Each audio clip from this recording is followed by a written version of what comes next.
Bonsoir à tous et bienvenue au stade Pierre Rajon de Bourgoin pour cette 20e journée du championnat de France de Pro D2, ce duel entre Bourgoin et Perpignan. Merci de votre fidélité aux chaînes d'Eurosport pour suivre cette rencontre dont le coup d'envoi a été donné il y a quelques instants de cela. Les Perpignanais déjà à l'offensive avec une première action, ballon qui circule bien pour les Catalans avec la percée du troisième ligne centre ancien Bergelien Genesis Mamea Lemalou qui a été repris dans les 22 derniers mètres.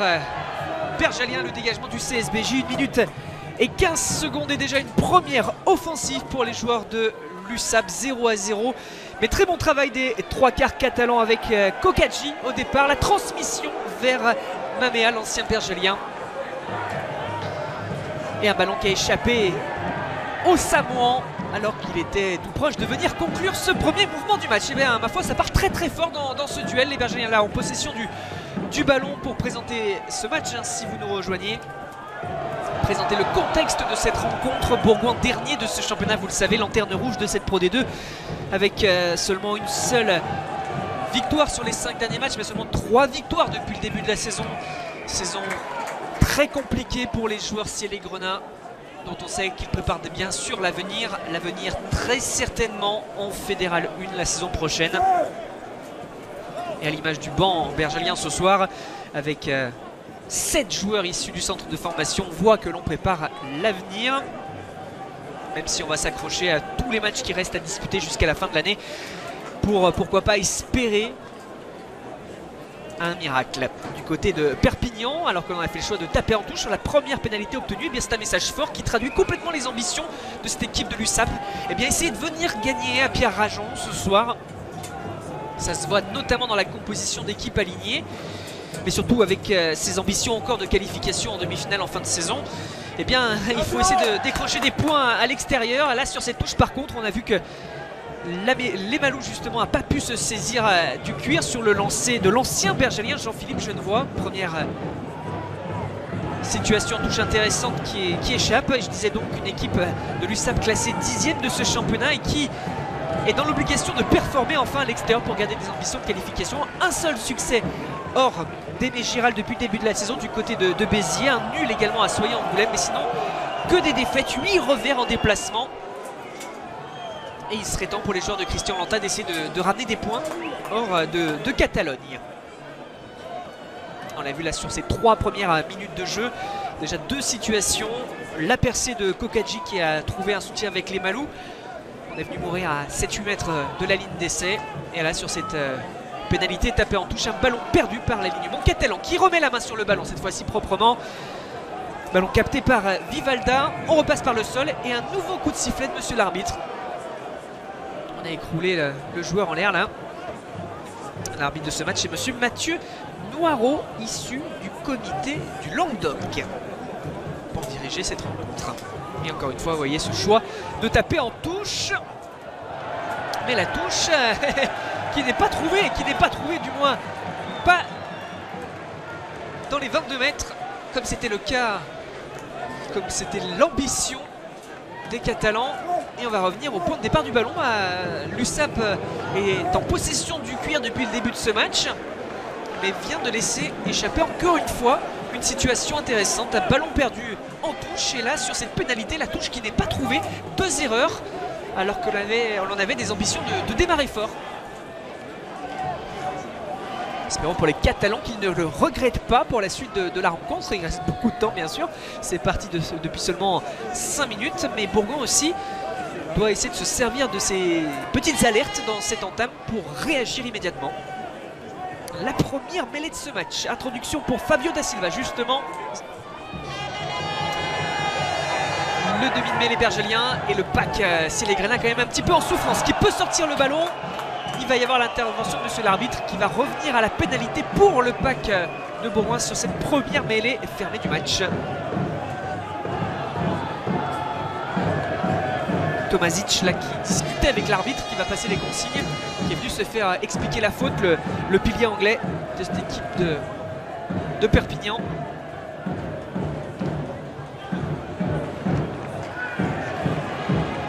Pack catalan qui a donc été sanctionné sur cette première mêlée. Et Bourgoin également qui va en touche. Et je répète, hein, cette stat, seulement 3 victoires depuis le début de la saison pour Bourgoin, 2 seulement même on peut dire à domicile, puisque je vous rappelle que lors de la première journée de championnat, cette victoire face à Colomiers, il était du côté de Romans-sur-Isère, dans un match qui avait été délocalisé à Romans puisque Rajon était suspendu. Donc seulement 2 victoires sur cette pelouse depuis le début de saison pour les Bergaliens. À l'offensive pour la première fois de ce match, Da Silva qui ressort ce ballon, qui le fait circuler, Bouillot notamment en relais. Ah, les transmissions, il faut s'appliquer. Et là, la perte de balle de Théophile Cotte, le futur lyonnais, qui tombe le ballon, qui concède l'en avant. Nouvelle mêlée à suivre. Du déchet pour cette première séquence ballon en main pour les Bergaliens. Il aura fallu attendre 6 minutes pour les voir se passer un petit peu le ballon. Ça n'a pas duré très longtemps.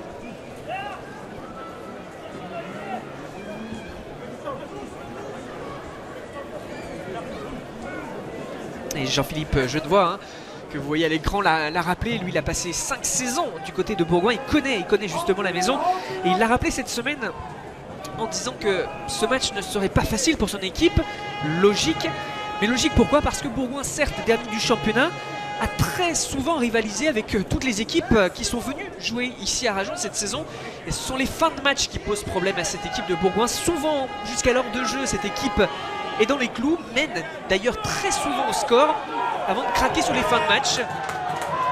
Le coaching aura donc son importance ce soir pour Perpignan notamment, d'essayer de faire rentrer des hommes forts également en seconde période pour rivaliser avec cette équipe de Bourgoin qui a tendance à lâcher du lest après l'heure de jeu. Et là sur peut-être un plaquage un petit peu haut, voilà, l'avantage est laissé, j'allais dire une pénalité à venir, mais l'avantage laissé, le ballon qui circule pas mal, remonté par Joe Carlyle, et les Perpignanais toujours à l'offensive sur l'aile droite. Il va peut-être y avoir le premier essai du match pour l'ailier Acebes qui est venu aplatir et déjà marqué le premier essai de cette rencontre pour Perpignan. Voilà, je vous le disais, des ambitions pour Perpignan ce soir en déplacement en Nord-Isère, ça se confirme. Les supporters qui ont fait le déplacement lancent les premiers USAP ici au stade Pierre Rajon, qui sonne quand même plutôt creux pour cette soirée de Pro D2. Et le premier essai, il est l'œuvre donc de l'ancien palois Mathieu Acebes. Un magnifique essai en première main pour les Perpignanais, tout pas hein, d'une mêlée hein, sur les 22 mètres catalans. Et un ballon remonté, un renversement du jeu. D'abord on est venu essayer de prendre les espaces sur les extérieurs, on combine bien le long de la ligne de touche et en bout de ligne Mathieu Acebes qui vient inscrire son deuxième essai de la saison. Tout commence très bien pour Perpignan. Et on ne peut pas en dire autant pour Bourgoin qui a à peine touché le ballon en un peu plus de 8 minutes et qui a déjà concédé un essai sur sa pelouse. La transformation à venir dans quelques secondes. C'est parti. Et avec un angle très compliqué en bord de touche, et bien ça va quand même passer entre les poteaux, 2 points supplémentaires. Réussi par le numéro 11. Et déjà 7 à 0 pour cette équipe de Perpignan. Et transformé par Joseph Carlyle. Avec un superbe coup de patte donc de l'anglais Carlyle. Perpignan, CSBJ 0. Je vous disais que l'affluence du stade Pierre Rajon, c'était pas trop ça ce soir. On va voir le verre plutôt à moitié plein qu'à moitié vide. Aux environs de 50% de remplissage de ce stade Pierre Rajon ce soir. Bon, on est un petit peu généreux quand même, il faut le reconnaître.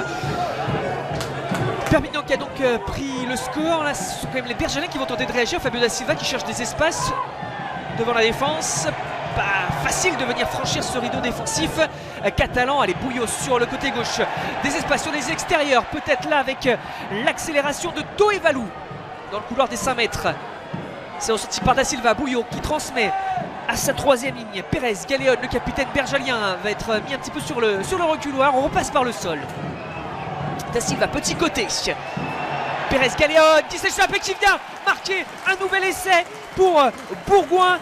L'essai du troisième ligne, non pas Pérez Galéon mais Tahavili qui vient à la conclusion de ce mouvement bergalien. Et la réaction immédiate de Bourgoin 2 minutes seulement après avoir concédé un essai de Acebes.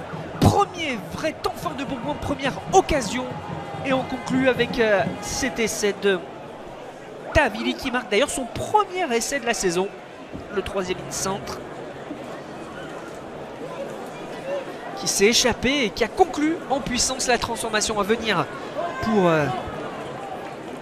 Aviata Silago.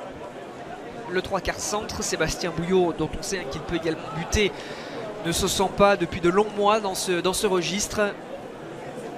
Même s'il a tenu ce rôle lors de quelques matchs depuis le début de la saison, ou lorsqu'il entre en cours de match.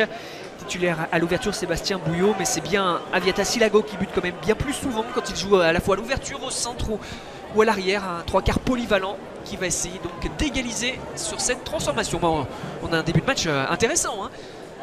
Un tout petit peu plus de 10 minutes écoulées et déjà 2 essais inscrits, 2 équipes qui marquent sur quasiment leur premier temps fort du match.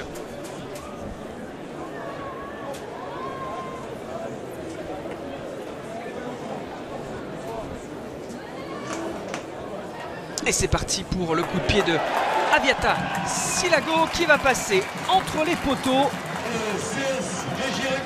Et l'égalisation donc du CSBJ 7-7. On disait réaction attendue pour Bourgoin. Elle est arrivée dans la foulée, mais Perpignan qui doit reprendre son travail pour tenter de reprendre l'avantage. Joe Carlyle pour le renvoi. Côté droit privilégié. Ballon récupéré par Bourgoin.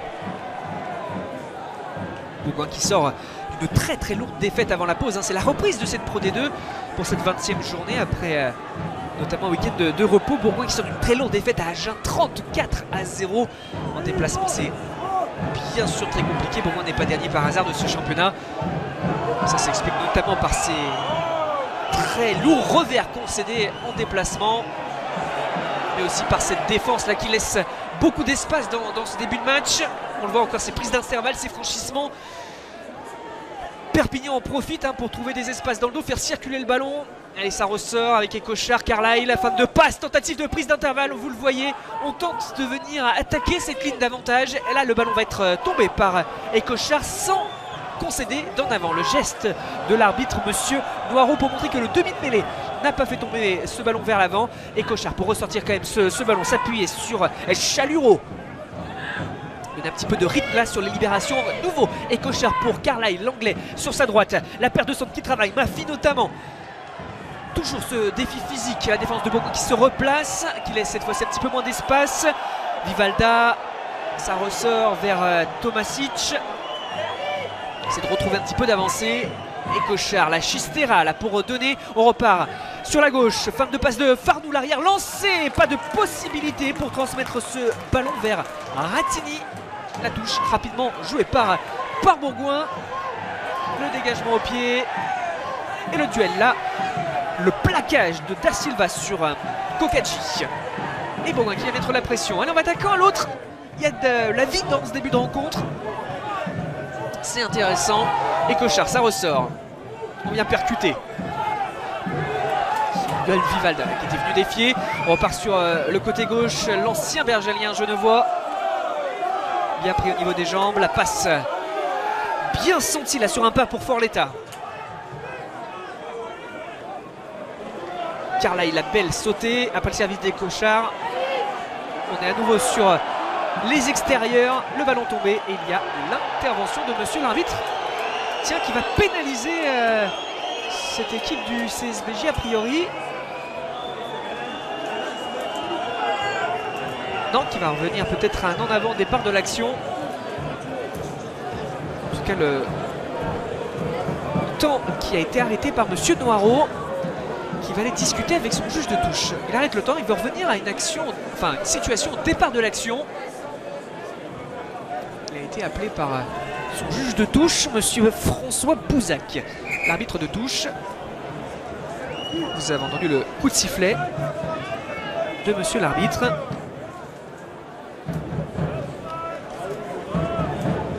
Qui va appeler Pérez Galéon, le capitaine bergalien.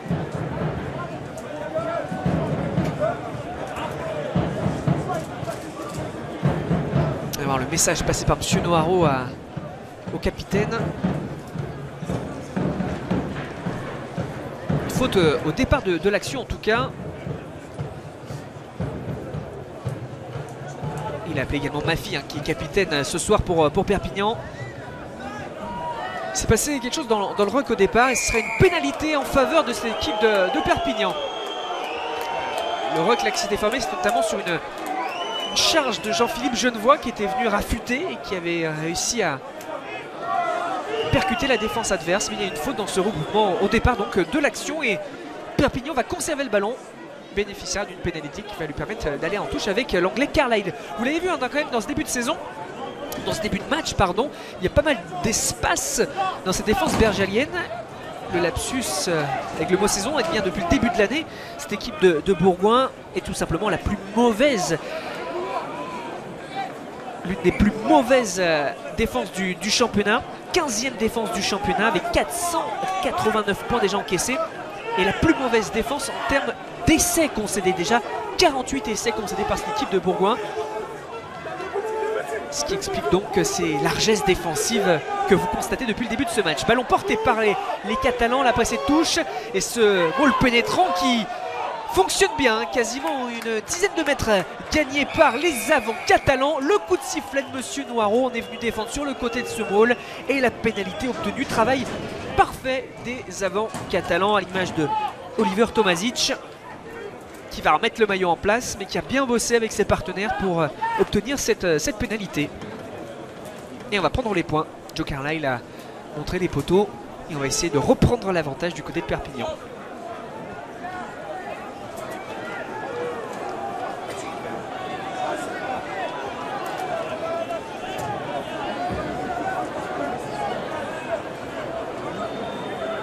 Deux pénalités notamment obtenues par cette équipe de l'USAP en tout début de rencontre, mais les 100 et or qui avaient fait le choix de taper en touche sur le premier coup de pied ont perdu tout de suite le ballon dans l'alignement.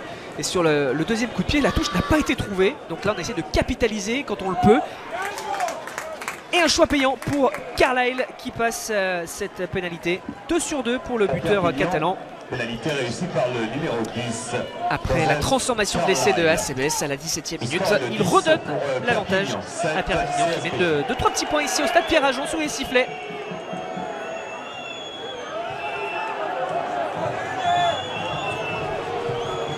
Les sifflets du public, notamment pour contester la décision de Monsieur Noirot qui était revenu à une pénalité au départ du mouvement catalan. On a tapé en touche, ballon porté, nouvelle pénalité, tapé par l'anglais Carlyle. Et ça gronde encore, mais ce ballon sera bien en faveur des 100 et or. Encore une fois, une faute dans ce regroupement. Là, on a été à la faute avec Jean-François Cooks. Vous le voyez avec la gestuelle de Monsieur Noirot et Cooks qui est resté à terre, dubitatif. Le public mécontent de Rajon. Beaucoup de coups de sifflet quand même de la part de l'arbitre depuis le début de ce match. Beaucoup de pénalités concédées par les Bergaliens qui sont très fautifs. Et il a soufflé Jean-François Cooks, pas tout à fait d'accord avec la décision. Il est allé se replacer. Vous voyez à l'image là Jean-François Cooks qui discute également avec son capitaine Pérez Galéon.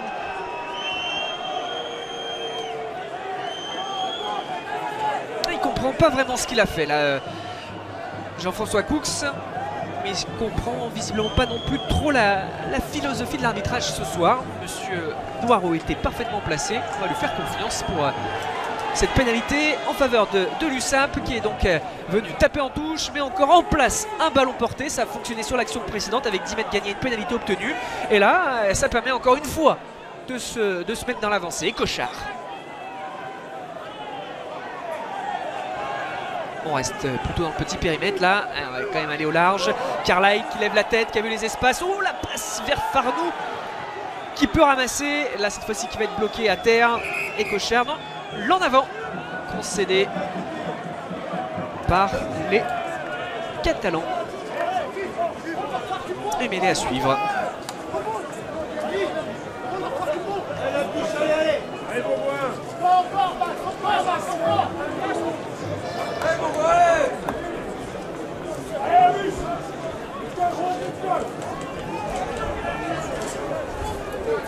Et bon, qui a donc marqué cet essai à la 10e minute avec Tahavili répondant à l'essai de ACBS à la 8e minute.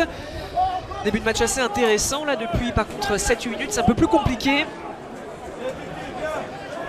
Et Bourgoin, plus mauvaise attaque du championnat, qui a quand même réussi à marquer son 31e essai de la saison. Face à l'une des meilleures défenses en termes d'essais concédés de cette Pro D2.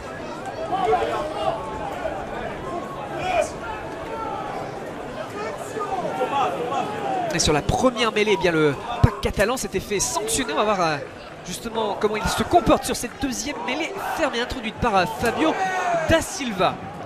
Il y a la stabilité au départ. Alors, perte d'appui un petit peu aussi côté bergalien, vous l'avez vu, mais le ballon qui ressort. Bouillot qui transmet, et les bergaliens à la relance. On va tenter de franchir. On va être repris un peu avant la médiane. Et ça ressort, Bouillot qui renverse le sens du jeu. Pérez Galéon, la passe en direction de Rémi Bouet. C'est ressorti par da Silva, Bouillot. Bouillot qui met un petit peu de vitesse. Ils restent quand même bloqués dans leur moitié de terrain, les joueurs de Bourgoin. Ah, ça, ils viennent de passer la médiane. On flirte aussi avec la ligne de touche dans ce couloir des 5 mètres. Cooks en position de demi-2 mêlée qui a ressorti ce ballon. Ah, le ballon tombé par contre au contact. Et nouvelle en avant concédée par Bourgoin. Petit scorie là qui gâche cette séquence. Julien Janaudy qui a tombé le ballon. Et une nouvelle mêlée à suivre. Et les belles en tout cas sur le papier, cette affiche entre Bourgoin et Perpignan, deux anciens pensionnaires du top 14 qui se sont longtemps affrontés dans l'élite du rugby français, aujourd'hui dans l'antichambre du top 14. Alors que le temps a encore été arrêté pour permettre l'entrée des soigneurs sur la pelouse. Je vous disais donc, c'est quand même une affiche, un classique de ce championnat du rugby français, Bourgoin-Perpignan. Même si aujourd'hui il voit s'affronter le 10e du Pro D2, Perpignan à la lanterne rouge, Bourgoin. Et cette équipe de Perpignan reste quand même sur 7 victoires lors de ses 8 derniers matchs face à Bourgoin. C'est une équipe qui lui réussit bien. Match aller notamment, une large victoire à Aimé Giral des Catalans, 45-15 avec le bonus offensif. Et lors de leur dernière venue ici même à Rajan, les Catalans s'étaient imposés sur le score de 20-16. C'était en octobre 2015.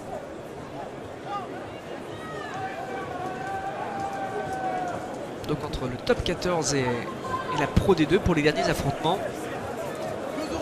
Large avantage à cette équipe de Perpignan.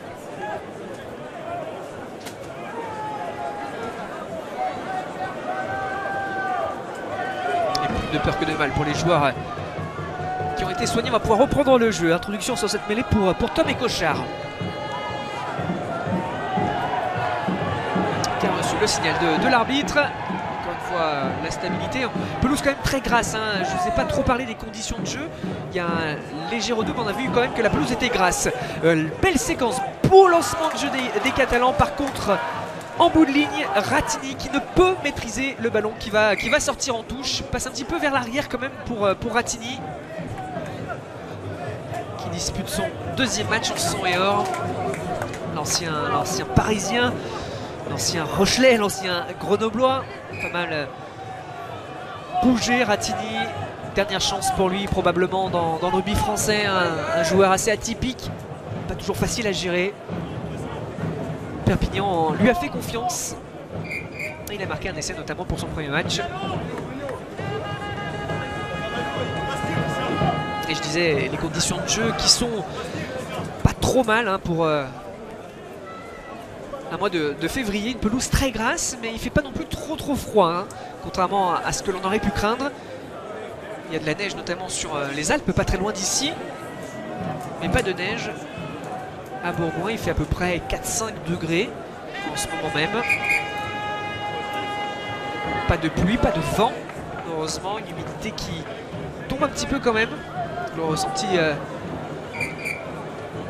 de la fraîcheur est perceptible, mais on a connu quand même des conditions bien plus compliquées, mis à part la pelouse grasse et qui a fait perdre un peu les appuis aux deux packs. On va voir d'ailleurs sur la nouvelle mêlée comment elle va tenir cette pelouse. Vous voyez notamment du côté des troisième lignes des pieds qui ont tendance un petit peu à glisser, donc c'est pas forcément évident de garder les appuis sur les mêlées. Alors que là le temps est arrêté, pourquoi? Parce qu'il y a un souci de maillot. Voilà, changement de maillot pour Julien Janaudy, le talonneur bergalien. C'est Baptiste Gabriel là, qui a sprinté au vestiaire pour aller chercher un nouveau maillot.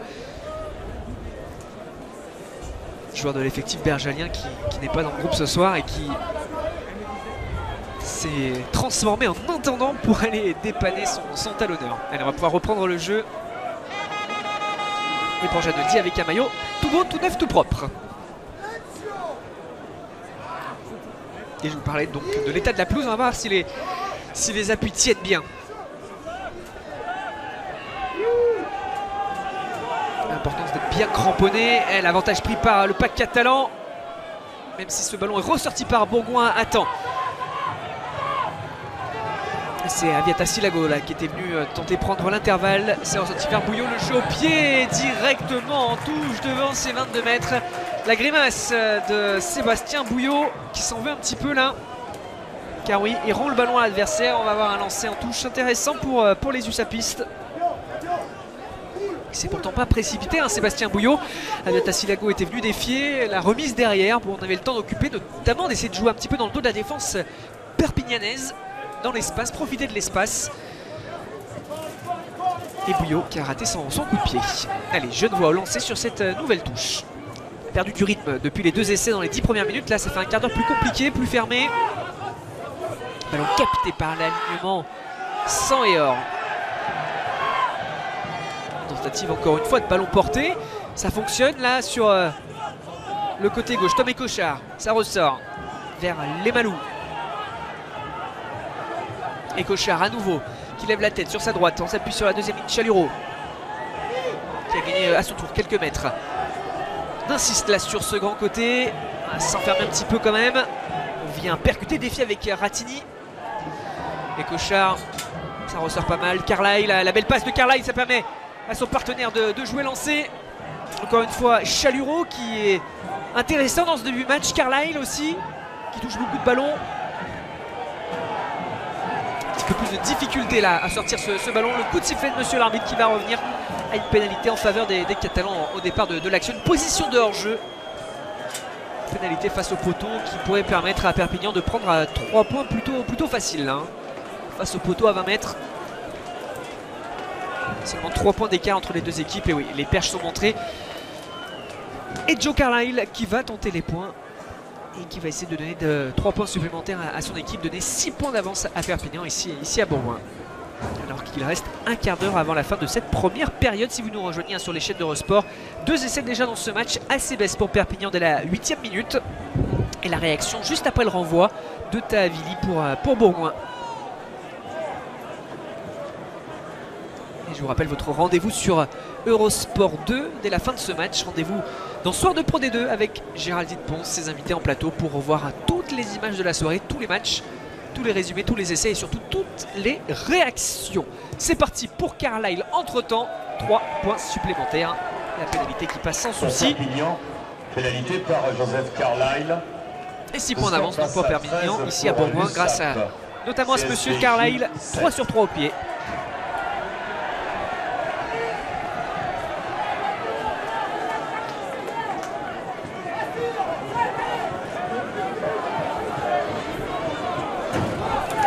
Sébastien Bouillot pour effectuer le renvoi. Peut-être que dernièrement vous entendez crier, c'est tout simplement Richard McClintock hein, le manager bergelin qui donne de la voix, qui essaie de remotiver ses troupes.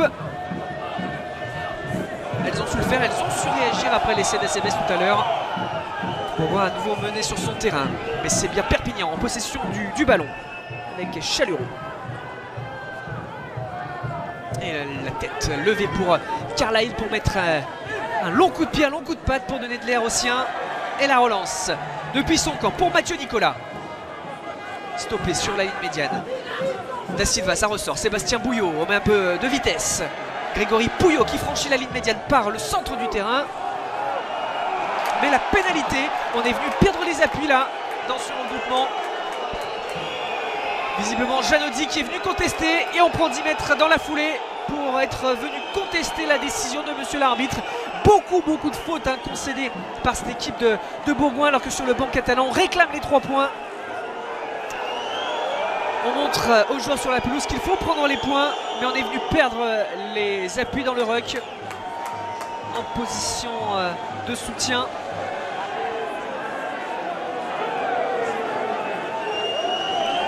Bourgoin en grande difficulté du point de vue de la discipline. Bourgoin mené, mais Bourgoin sait pourquoi. Hein.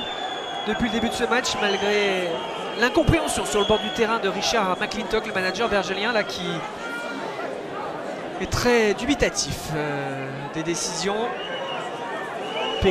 Alexandre Péclier également, et ça discute beaucoup là sur le banc avec les arbitres.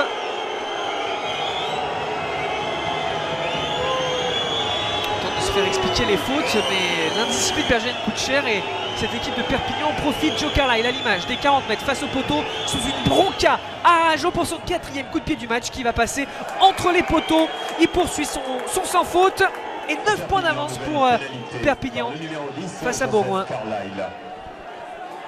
Perpignan est à 16. CSBJ 17. Ah, voilà, une grosse bronca de Rajon. Et des mots doux pour Monsieur Noiro également. On est venu contester du côté bergelien. Après, on était sur la médiane sur la pénalité au départ. Perpignan n'allait visiblement pas prendre les points de cette distance. Mais oui, on peut être en désaccord avec les décisions de l'arbitre, peut-être, mais on n'a qu'à se taire ici également. Hein. Il y a eu une contestation, on a pris les 10 mètres et après on a mis en position idéale Joe Carlyle. Donc oui, Bourgoin est peut-être pas toujours d'accord avec les décisions, mais il faut aussi savoir se taire sur un terrain. Et Bourgoin doit aussi également se contrôler, se calmer. Mais Bourgoin, on le sait, avec cette dernière place, traverse une période plus que difficile, très frustrante pour les joueurs, dont on sait d'ailleurs pour 17 d'entre eux qu'ils ne seront pas conservés à l'issue de cette saison. On prépare l'avenir en Fédéral 1, l'a encore rappelé le président Pierre-André Hafner. Hein. Le club doit forcément se préparer à un passage en Fédéral 1. Les joueurs le savent, malgré tout, nous ne sommes pas à l'abri d'une bonne surprise, a-t-il dit le président bergelien cette semaine. 17 joueurs non conservés, donc on peut imaginer la frustration, la colère et parfois quelques dérapages lorsque les choses ne vont pas. La pénalité obtenue quand même rapidement jouée par Pérez. Galéon pour Bourgoin pour sonner justement la révolte. Les soutiens sont là et on poursuit l'offensive, on poursuit les efforts. Janodi là qui vient attaquer, repris par Brazo. Ça ressort. Et on va tenter de renverser le jeu. Grégory Pouillot qui prend l'intervalle, qui est repris à temps. 5 mètres avant l'embut, peut-être le deuxième essai bergelien. En tout cas, c'est la deuxième action franche pour Bourgoin dans ce match. Da Silva qui préfère orienter le jeu sur le petit côté. Et on remet une couche. Avec encore Grégory Pouillot pour un départ auprès. Là, un peu plus de temps pour sortir le ballon. On va insister avec les avants pour les pick and go à suivre. Voilà, ça travaille. Et il se rapproche, le public de Rajon qui pousse fort, en tout cas les siens. Le bras levé de la part de M. Noiro. Et peut-être un surnombre à faire pour les bergeliens. De l'autre côté, là, on va être repris. Le ballon tombé par Rémi Bouet. Peut-être un en avant, oui. En tout cas, l'action qui se termine pour Bourgoin. On va revenir au départ à cette pénalité en faveur du CSBJ. Ou Jean-François Coux qui va se prendre le bec ensuite. Avec, je crois, Jean-Philippe Genevois. Hein.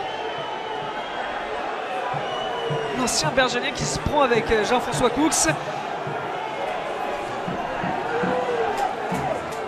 Assez chaud sur la pelouse. Je disais, hein, toute cette frustration qui s'exprime là, notamment lors de la défaite à Colomiers ou à Agen. Bourgoin avait un petit peu dégoupillé, je pense, au match de Colomiers, puisqu'il y a eu une bagarre générale et suite à laquelle Bourgoin a été sanctionné notamment financièrement. Et c'est très souvent que Bourgoin en déplacement notamment, avec des scores très largement en sa défaveur, que cette frustration s'exprime sur la pelouse et se traduit par un excès d'agressivité. On ne l'excuse absolument pas, cet excès de combativité, mais voilà, toute cette déception des joueurs qui s'expriment, et on l'a vu notamment cette rage de Jean-François Coux avec Jean-Philippe Genevois. On va se calmer. On va pouvoir reprendre sa place sur le terrain et revenir à cette pénalité pour Bourgoin au départ de l'action. On préfère voir un Bourgoin joueur qu'un Bourgoin trop dans l'excès de combativité ou dans la contestation.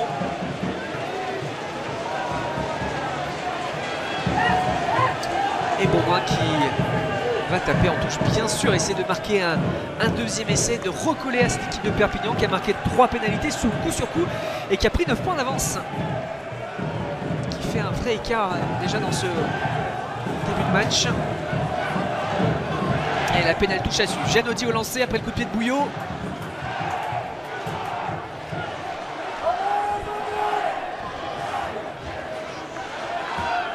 Et le ballon bien combiné par les Bergeliens qui vont aller dans l'embut et marquer le deuxième essai. On s'est pas compris là du côté de la défense. Et vous voyez la discussion, on l'a vu furtivement en bas de votre écran. Johan Vivalda. L'alignement catalan qui s'est fait un petit peu avoir là. Et c'est le doublé hein, pour Tahavili d'ailleurs à la 34e minute pour ce deuxième essai. L'alignement bergelien qui a bien combiné sans sauter, il a récupéré le ballon, le troisième ligne centre et il a profité de l'espace qui s'ouvrait à lui pour venir conclure et marquer ce deuxième essai et relancer complètement le suspense dans ce match.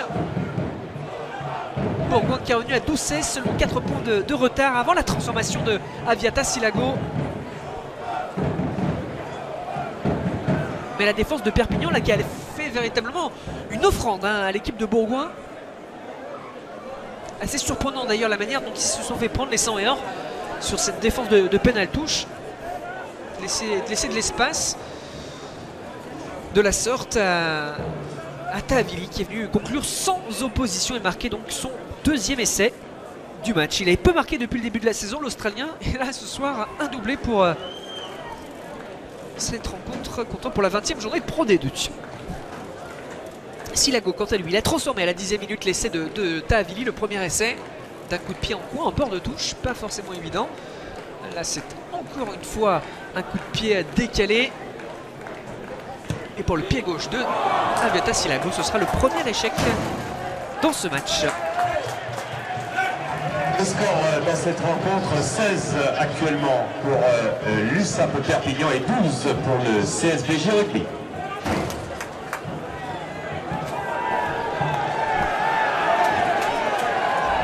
Allez, 5 minutes avant la fin de cette première période, deux équipes qui se rendent coup pour coup et Perpignan toujours devant au tableau d'affichage. Le renvoi de Joe Carlyle, récupéré par les Catalans en 2 temps par Jean-Philippe Genevois, ballon qui avait été échappé par les Ciel-et-Grenats. Et on va temporiser pour l'un des derniers temps forts de cette première période. Alan Brazo, qui est venu un petit peu fixer la défense. Et Cochard qui éprouve quelques difficultés là. La belle passe sur un pas. Et le débordement sur l'aile droite de Vivalda. La tentative de Rafu. Mais quelle passe au départ de ACB. C'était bien fait. Et on repart sur ce mouvement. Carlyle. Ça circule. Lancé ma fille. C'est bien fait. Pour la prise d'intervalle encore une fois. Mais le ballon tombé au contact.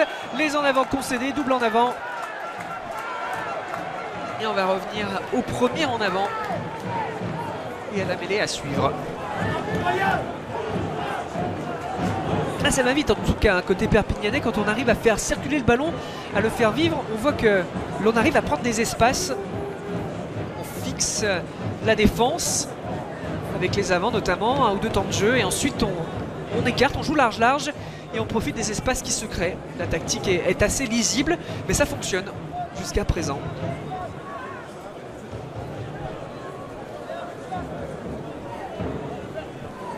Allez, en tout cas, nouvelle mêlée à suivre.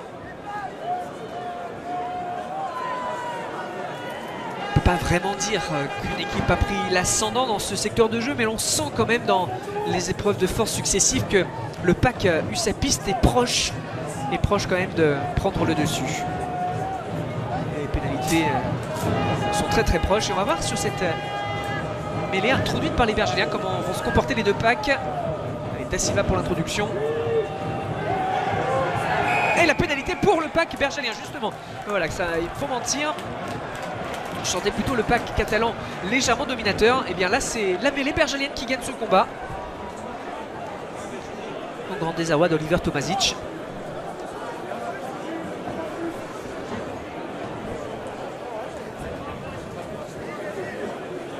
Et Bourgoin qui va pouvoir se donner de l'air.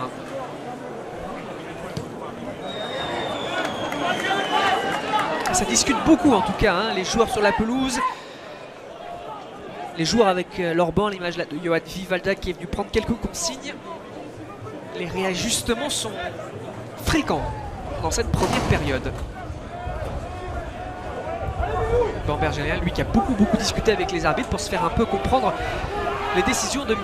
Noirot successifs, qui a un petit peu de mal quand même à se faire comprendre de la part de l'ensemble des joueurs dans ses coups de sifflet. J'ai de beaucoup expliquer ses décisions et ses interventions nombreuses dans cette première période. Bourgoin qui enchaîne quelques temps de jeu dans sa moitié de terrain.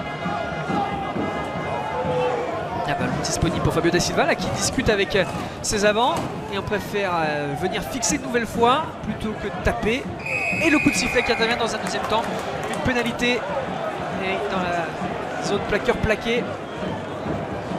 On lâche pas son vis-à-vis au sol. Décidément, hein, il a du travail, monsieur Noirot.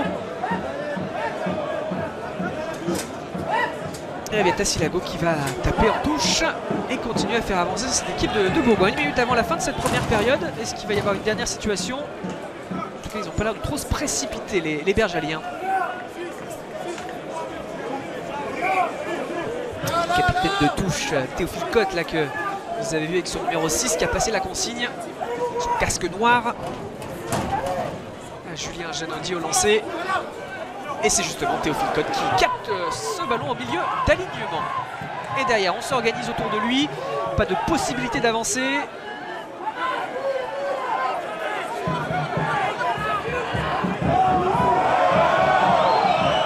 Encore des avants qui travaillent, qui pénètrent dans les 40 mètres USAP piste. Da Silva, ça ressort pour Bouillot qui monte une quille. Et il va y avoir un duel en dessous intéressant. Et non, ce ballon peut être capté directement par les Perpignanais. Beau travail de Mafi.